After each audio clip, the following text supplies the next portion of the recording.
in the quiet dawn of the medieval world, when Europe still slept beneath forests thicker than memory and seas darker than fear, a new rhythm began to rise from the far north, where winter ruled the land and survival shaped the soul. The wind cut across fjords like a blade carrying the scent of salt pine and iron, and along the rocky shores, long wooden houses breathed smoke into the gray sky.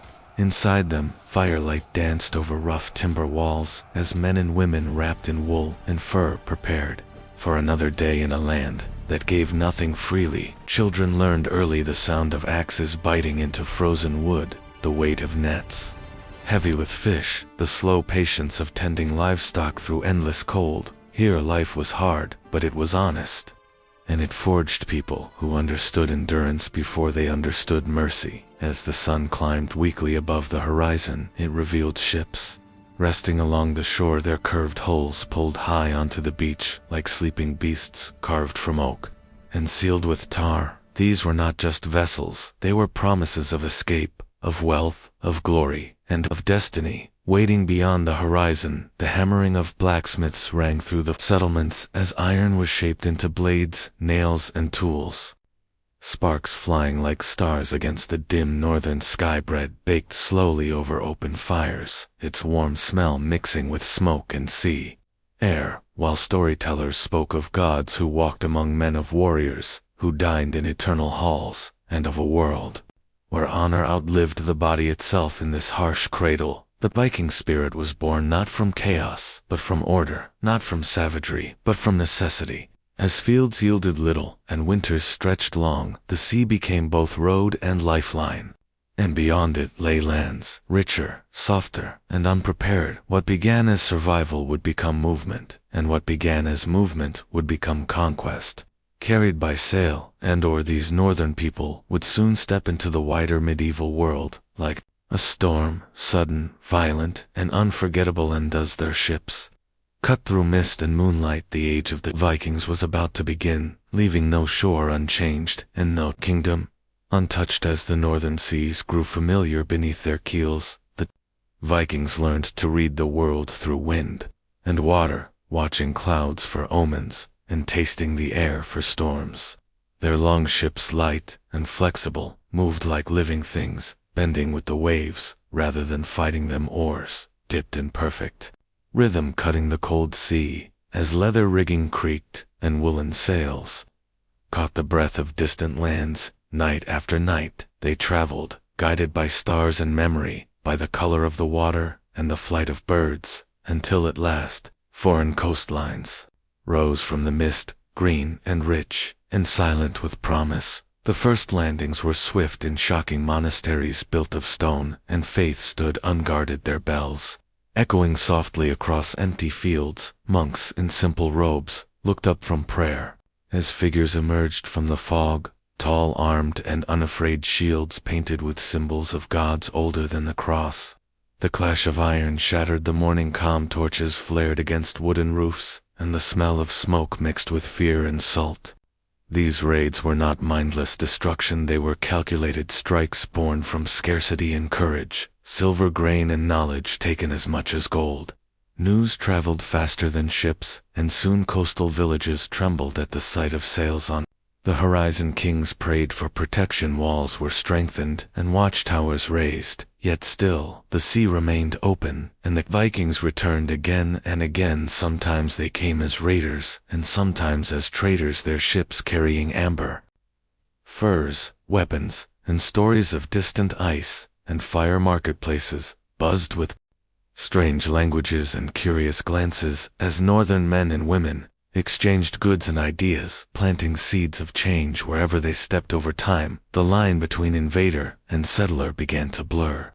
Farms appeared along riverbanks, longhouses rose beside foreign fields, and children were born with mixed blood and shared futures. The Vikings adapted quickly, learning new lands, new crops, and new ways of rule, while never forgetting the strength that had carried them there. What began as sudden terror slowly became transformation, as the medieval world adjusted to a force that refused to vanish. And in the wake of these voyages, Europe would never again be isolated or untouched by the sea-driven people of the north. who came first as shadows, and stayed as history as seasons passed, and the rhythm of oars became second nature. The Vikings pushed deeper into the heart of the medieval world, following rivers that cut through kingdoms like open veins. The great waterways of Europe became silent highways as longships glided past misty banks where farmers paused in their labor, staring in disbelief at dragon prows slipping through the fog.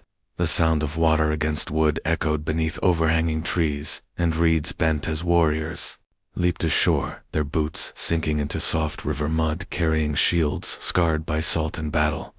Inland, the air smelled different, richer with soil smoke and growing grain, and the Vikings felt the contrast between the harsh north and these gentler land cities rose ahead of them, fortified with walls and towers, stone standing proudly against the sky. Yet even these defenses were not always enough for speed, surprise, and fearless resolve. Iron rang against iron as gates were tested, and sometimes broken while within the walls. Life shattered in moments, market stalls overturned, bread scattered across dirt streets. Livestock screamed and bells rang in frantic warning. Yet alongside violence came curiosity and learning. Vikings marveled at Roman roads still cutting straight through the land, at churches filled with colored glass, and echoes at written words preserved on parchment. Knowledge became a form of treasure carried back north along with gold and captives, and over time these encounters reshaped Viking society itself. Power began to concentrate in the hands of ambitious leaders, who understood that control of land and loyalty could outlast the fleeting wealth of raids.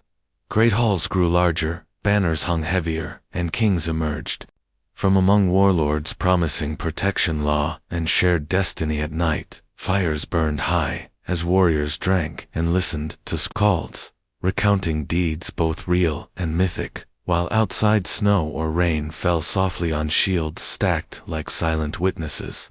Women managed households, traded goods, and sometimes ruled in their own right, their keys hanging at their belts, symbols of authority and trust. The Vikings were no longer just visitors on foreign shores. They were settlers, rulers, and neighbors, carving out new identities in lands far from their icy beginnings, as their influence spread from England to Ireland. From Francia to the distant east, the medieval world felt the slow, steady pressure of change, carried not only by swords but by families, customs, and belief. And in this merging of cultures, the Viking Age revealed its deeper power, not simply to destroy but to transform everything it touched.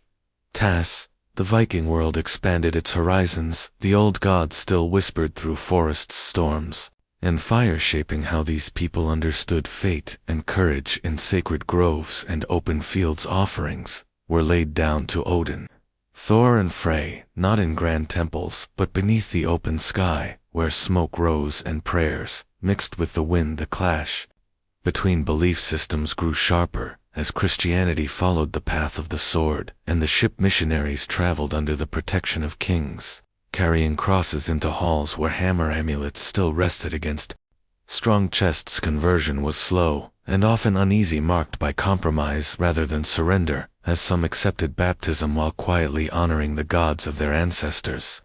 The crackle of hearth fires illuminated carved runes beside newly raised crosses, symbols of a world caught between past and future. This spiritual shift mirrored a deeper change within Viking society as wealth from trade and conquest reshaped daily life. Towns grew busier, workshops rang louder, and craftsmen refined skills that blended beauty with function. Ships became more advanced, their sails stronger, their hulls sleeker, allowing longer voyages across open oceans beyond Europe. Viking explorers pressed westward, driven by curiosity and exile, until dark volcanic shores emerged from the fog. Iceland offered raw freedom and harsh beauty, while further still, Greenland tested the limits of human endurance. And even beyond that, stories spoke of a strange wooded land, where grapes grew wild and winters were softer. In the east, Viking traders known as Varangians followed rivers toward Byzantium and the Islamic world, encountering golden domes, silk markets, and cities unlike anything they had known. Coins from distant empires passed through northern hands, ideas flowed alongside goods, and the Vikings became part of a vast connected medieval network. Despite this growing sophistication, violence never vanished. Feuds still burned beneath the surface, honor demanded blood, and loyalty was tested constantly. Yet laws were spoken aloud at gatherings, where free men debated justice beneath open skies, and these assemblies planted early seeds of governance that would outlive the Viking Age itself. As years turned into generations, the wild raiders of old transformed into rulers, merchants, farmers, and explorers, carrying the echo of their origins into a changing world. The Viking Age was no longer just a storm of sudden terror. It had become a deep tide, reshaping faith, power, and identity across continents, leaving behind a legacy far more complex than legend alone could ever capture. The centuries drew onward. The world that had once trembled at the sight of dragon-headed ships began to change, and so did the people who had sailed them. The great raids faded, not because the Vikings had grown weak, but because they had grown rooted.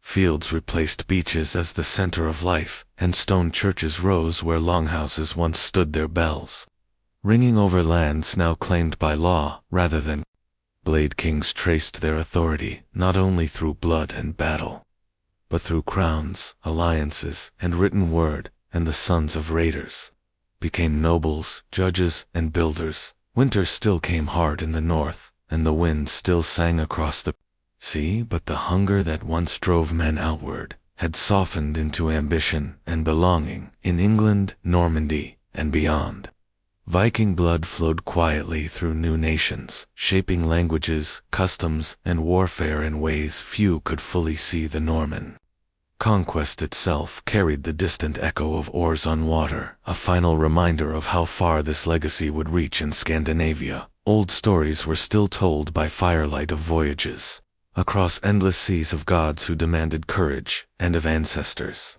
who feared neither storm nor death. Iron was now forged into plows as often as swords, and ships carried traders, pilgrims, and settlers more often than raiders. Yet the memory of the Viking Age never truly vanished. It lived in the layout of towns, the strength of laws spoken in open assemblies, the art carved into wood and stone, and the deep respect for the sea that remained both giver and taker of life. As the medieval world moved forward, castles grew higher, armies more disciplined, and faith more unified, but beneath these changes lay the foundations laid by centuries of northern movement. The Viking Age did not end in a single battle or date. It dissolved slowly into the fabric of Europe, leaving behind resilience, adaptability, and a restless spirit of exploration. In the quiet dawn of a new era, when sails no longer brought terror, but trade and connection, the legacy of the Vikings endured not as myth alone, but as a living force that had reshaped continents, cultures, and the very idea of what it meant to survive and rise in a world defined by change and courage.